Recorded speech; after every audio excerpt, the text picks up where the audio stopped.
Hey everyone, in today's video I'm going to show you how to fix time is not syncing in your Windows 10 and 11 program. It's a very 3-step simple method. First, you have to come over into your start icon, click on the right mouse button and then click on run.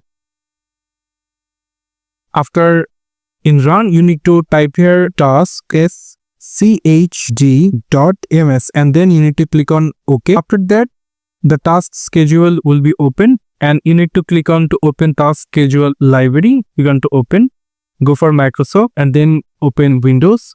And in here you need to click any your file and simply type T. And here you'll find the option called time synchronization. Click on that and here you need to come over synchronization time. So as you can see in my computer, it's completely running. If you are getting it as like disabled, you can simply enable it. You just need to enable it and it will be completely okay. After that, you need to come over into your start icon, open the run program another time.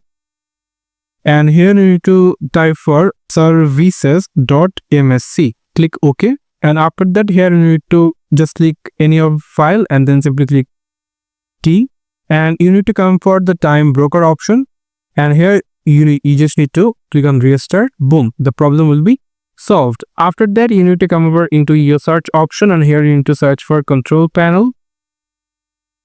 You need to open the control panel and select view by as category. And so now you need to go for the clock on the region option and then you need to click on change the time zone. Click on it. And after that, you need to come for change date and time. You can click on it. If you want to do these changes by randomly, you can do it as well.